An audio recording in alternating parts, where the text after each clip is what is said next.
Bonjour à tous et bienvenue dans cette nouvelle vidéo review. Aujourd'hui je vous retrouve pour une réplique longue GBBR.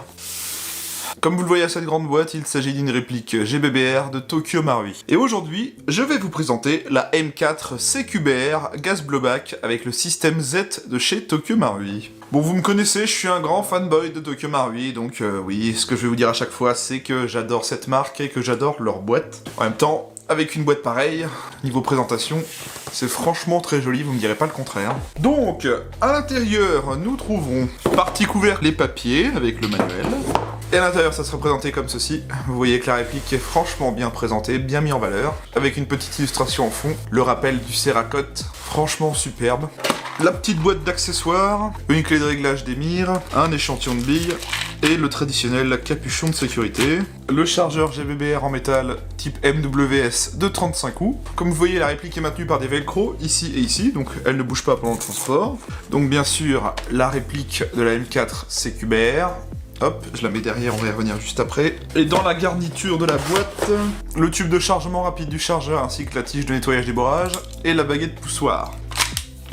Et voilà donc notre M4 CQBR, elle est franchement magnifique. Bien, à mon habitude, je vais vous parler de l'arme en elle-même. Le Colt M4 est une carabine militaire conçue aux États-Unis en service dans les forces spéciales américaines à partir de 1994, et qui remplace les variantes du M16 dont il est dérivé dans toutes les unités de combat américaines. Le Colt M4 est une version raccourcie du M16 au canon de 14,5 pouces, et à crosse télescopique. Celle-ci comprend néanmoins une grande partie du mécanisme du fusil. Ces autres caractéristiques sont identiques à celles du M16A2, calibre 5,56 autant, sélecteur de tir avec sûreté. La M4 a pour origine les premières expériences de raccourcissement des AR-15 XM16 puis M16A1, presque dès leur introduction lors de la guerre du Vietnam, qui aboutiront à la carabine XM177, arme qui rencontra un certain succès mais qui en raison de certains défauts comme des rafales trop rapides et irrégulières au fur et à mesure de l'encrassement. La version actuelle a été créée par Colt pour les SOG, Special Operation Groups. Le M4 originel est un M16A2 avec des crosses télescopiques, 4 positions, garde-main et mécanisme d'empreinte gaz raccourci et canon de 14,5 pouces,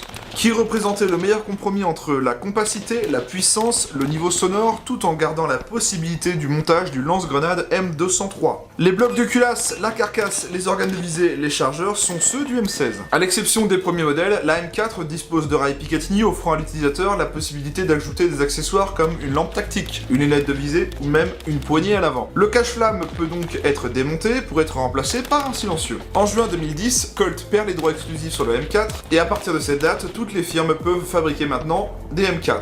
Ici, le célèbre fabricant japonais Tokyo Marui propose une réplique Airsoft GBBR M41 MWS avec un corps full métal en version noire pour une finition exemplaire. On retrouve un garde-main RIS, une poignée tactique et une crosse type LMT et un système de visée rear sight CQBR. Cette réplique dispose d'un système blowback percutant pour de très bonnes sensations. Elle dispose aussi du système Z, dont je vous ai déjà parlé plusieurs fois, qui permet de corriger tous les défauts de leurs anciens modèles GBBR afin d'allonger considérablement la durée de vie de la culasse. Testé sur plus de 10 000 tirs en usine. Bon alors, la M4 CQBR, qu'est-ce qu'on peut dire dessus? C'est tout simplement la même mécanique que la M41 MWS, que la MK18 MWS, enfin que beaucoup de répliques que je vais présenter, même la MTR16. Il y a le système Z, je vous en ai déjà parlé, le système Z c'est un système qui permet de préserver l'arrêtoire de culasse, qui était trop fragile avant, et qui avait une certaine casse au bout d'un moment. Donc il est sorti il y a déjà plusieurs années avec la M41 MWS, et à ce jour, c'est l'un des systèmes les plus en vogue, car il est très performant, parce que Vince, qui a eu pas mal de répliques Marui dans les mains, m'a confirmé qu'il n'a jamais eu de problème avec ce système, et qu'au contraire, ça préservait bien le ball catch. Je vous mets une vidéo en arrière-plan au passage, pour vous montrer à quoi ça ressemble exactement ce système. Donc là, la version CQBR, qu'est-ce qui change par rapport à la M41 MWS? C'est qu'on a un canon court, et on peut dévisser ce cache-flamme, c'est-à-dire que par rapport à l'ancienne version, on avait le canon long d'origine, il était fixé à la réplique, on pouvait pas l'enlever. Là maintenant on peut y mettre un silencieux, c'est cool. On a la poignée livrée d'origine, bon, c'est pas forcément essentiel mais on l'a. La crosse est elle aussi différente par rapport au M4 MWS standard, et les organes de visée ne sont pas les mêmes. Là on a les organes de visée type CQBR. On va maintenant observer un petit peu le manuel. Alors pour une fois le manuel n'est pas dans la petite pochette comme à l'habitude de Tokyo Marui, bon je vais pas l'ouvrir parce que bon bah ça sert à rien, le manuel n'est pas dedans. Donc là on a papier de garantie, papier d'instruction et des petites cibles de fournis comme d'habitude. De petits mangas sur la sécurité Tokyo Marui et un joli manuel. Alors nouveauté, Tokyo Marui fait des manuels en papier glacé maintenant, ça change un petit peu. Tokyo Marui va va encore faire des manuels full japonais, pas d'anglais ni rien, mais on s'en fiche un petit peu car c'est très bien expliqué, c'est très bien schématisé. On a tout ce dont on a besoin pour apprendre sur la réplique. Ça va du garnissage du chargeur à l'entretien, au réglage du hop-up. C'est très complet. On a un plan éclaté avec chaque partie de la réplique. C'est très bien fourni, comme je le dis à chaque fois. Vous me connaissez, Tokyo Marui et les manuels, il y a absolument rien à dire. Bon alors, la réplique en elle-même. On va commencer par les marquages. Partie gauche, on a un fantastique marquage incrusté dans le corps, s'il vous plaît. Les marquages Colt, Property of US Government, M4A1 Carbine, calibre 5,56 par 45, numéro de série unique. Ici, on a encore gravé dans le corps Colt Defense Hartford Connecticut USA, Safe Semi-Auto. Je le dis à chaque fois, mais les marquages sur Tokyo Marui, c'est... y a rien à dire, c'est parfait. Alors, de l'autre côté, on retrouve Safe Semi-Auto. On a un petit marquage Airsoft assumé Tokyo Marui ASGK, juste ici. Hein. Le marquage sur les rails pour l'accessoirisation, que ce soit sur le dessus, les latéraux et l'inférieur. Donc parfait. Un marquage au niveau de la crosse Made in Japan ADC, voilà. Marquage sur le rear sight pour la hausse de la mire, hein, tout simplement. Hop. Sur le chargeur, on a absolument rien, c'est juste que c'est un chargeur type MWS 35 coups, donc compatible avec la MTR, avec la MK18, enfin comme beaucoup de modèles. On a juste le marquage du Tokyo Marui Made in Japan, en dessous. La réplique est fournie aussi avec cette petite poignée en polymère, et elle dispose d'un marquage Fort Marui Electric Gun Yonli. Alors pourquoi ils mettent ça avec un GBBR, je ne sais pas. Tokyo Marui Japan avec un numéro de série, voilà. Bon alors, au niveau des contrôles, ça se passe comme sur un AR classique. Côté gauche, on va avoir le sélecteur de tir, juste ici. On peut le mettre en sécurité, en semi et en full, donc il est très bien marqué au passage, hein, on ne le met pas tout seul. Notez qu'il n'est pas ambidextre. Et comme sur le vrai, on peut le mettre uniquement en sécurité que lorsque la réplique est armée. Par exemple là, j'ai armé la réplique, on pourra le basculer sur sécurité, comme sur le vrai en fait. On trouve le levier d'armement à l'arrière de la réplique, qui a la même fonction que le vrai d'armer la réplique ou l'arme. Hop, en tirant comme ceci. Ça ouvre au passage la trappe d'éjection des cartouches. Bon là c'est factice parce que c'est de l'airsoft, mais sur notre réplique airsoft, il permet de voir l'intérieur de la chambre. Voilà. Plutôt bien fait. L'aide à la fermeture de culasse est fonctionnelle, comme sur le MK18 et la MTR16. Alors là, j'ai fait exprès de refermer un peu mal la culasse, si j'appuie dessus, hop.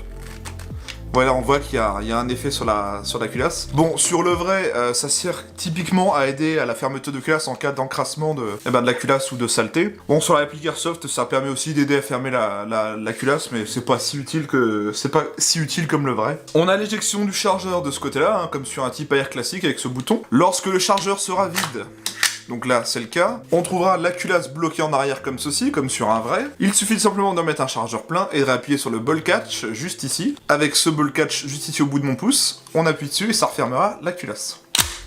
Voilà. C'est ça qui est bien avec les GBBR, c'est que ça reproduit typiquement les utilisations d'un vrai, c'est très réaliste pour le coup. On y trouve des attaches sangles, un point à l'arrière de la réplique au niveau du tube de crosse, que ce soit à gauche ou à droite. La crosse, elle est réglable sur 6 positions, donc en voilà une, 2, 3, 4, 5 et 6.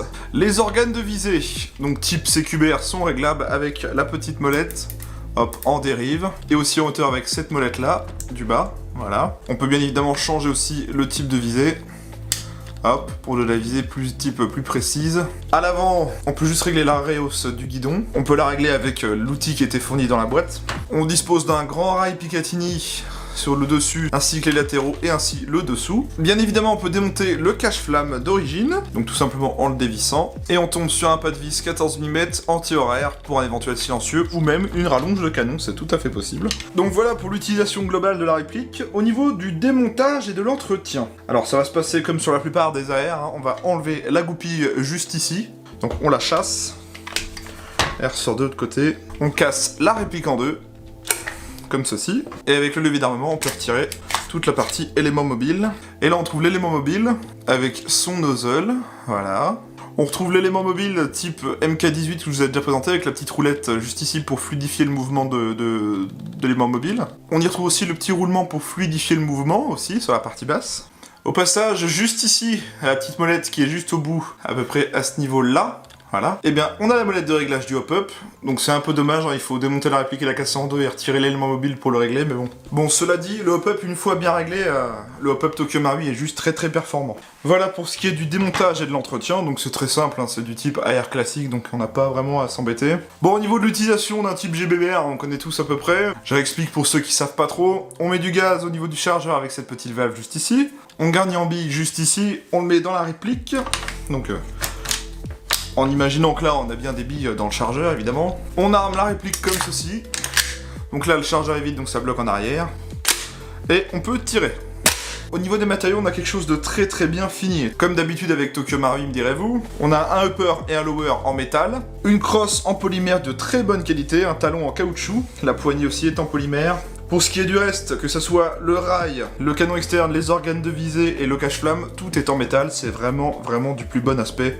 Tokyo Marui à ce niveau-là a vraiment des finitions incroyables. Comme avec le MK18 et la MTR16, le corps dispose d'un traitement Cerakote qui lui donne le plus bel effet. C'est un traitement qui est appliqué sur le métal, qui permet de résister à l'usure générale et à l'abrasion, enfin beaucoup de choses que le métal subit avec les années. Et donc ce traitement permet à la réplique de bien mieux résister à long terme. Au niveau de la couleur, on voit que ça fait un effet un peu bronzé, que c'est plutôt sympa. Alors au niveau du garnissage du chargeur, c'est pas compliqué du tout. Tout à l'heure, je vous parlais du système Z au niveau de l'interne, on le voit juste ici. C'est cette petite pièce là qui va venir, bon là on voit pas tout, hein, c'est qu'une partie du système, mais c'est bien cette pièce qui va venir amortir l'arrêtoire de culasse et préserver le bolt catch fonctionnel. Je rappelle quand même que le Z-System est inventé depuis plusieurs années maintenant et qu'il a été testé sur 10 000 tirs en usine avant la commercialisation. Et au jour d'aujourd'hui, depuis les années que c'est sorti, eh ben, j'ai jamais eu de retour négatif sur ce système, même plutôt positif. Donc bien vu pour Tokyo Marui à ce niveau-là. Comme je vous l'ai expliqué, on a ce tube qui est fourni avec la réplique, on vient tout simplement le poser comme ceci, avec un bibeloader, on va insérer des billes par ici jusqu'à ce tube,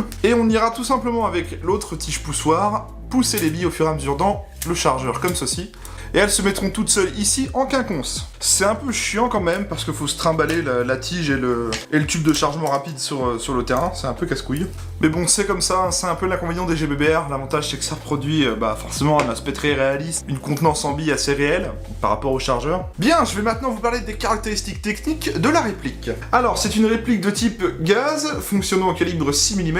Elle dispose des modes de tir sécurité semi et full. Elle développe 0,9 joules, soit 300 fps à la 0,20. Donc oui, réplique japonaise oblige. Elle respecte les normes japonaises qui ne dépassent pas les 1 joule dans leur pays. Elle a une longueur de 698 mm, cross rétractée, un poids de 2930 grammes. Elle est livrée avec un chargeur métal type MWS 35 coups. Elle a un hop-up réglable, elle a la fonction blowback et c'est fabriqué par Tokyo Marui. Bon, maintenant on va regarder un petit peu le son que ça fait en tirant à vide. J'ai mis un petit peu de gaz dans le chargeur, il n'y a pas de billes dedans, donc vous me connaissez, hein, je vais pas tirer dans ma propre maison. Je maintiens l'arrêtoire et on va regarder un petit peu ce que ça donne en fonctionnement.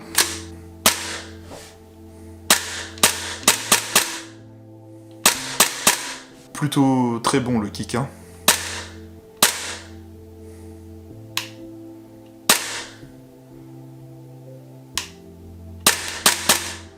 Ouais, ça marche très bien. On va regarder un petit peu le full, voir comment ça se comporte.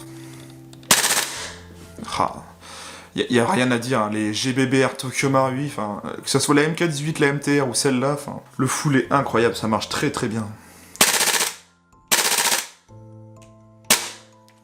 Là, j'ai retiré le doigt du ball catch, ça fonctionne. Tokyo Marui, à ce niveau-là, n'a vraiment pas à rougir parce qu'au niveau du full, ils ont toujours été très très bons, hein. Y a pas à débattre. Du peu que j'en ai eu dans les mains, j'ai toujours remarqué que le full chez les GBBR Tokyo Marui, ça marche très très bien. Ma MP7 n'a pas de problème, la MK18 n'en avait pas, la MTR16 à mon pote n'en a pas non plus. Comparé à des GBBR que je teste plusieurs fois sur cette chaîne, comme du VFC ou des trucs du genre, qui ont vraiment du mal en full, mais ça c'est incroyable. Y a rien à dire, hein, chez Tokyo Marui. On va aller au test chronie et au test de tir, et je vous retrouve juste après. Allez, à tout de suite.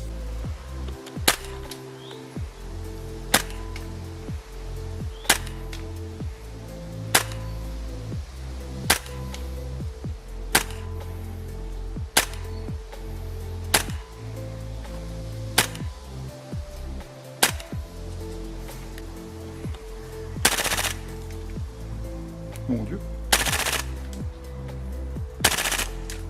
23 millisecondes. Test de tir du M4 MWS CQBR.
Moi, je me sens moins seul.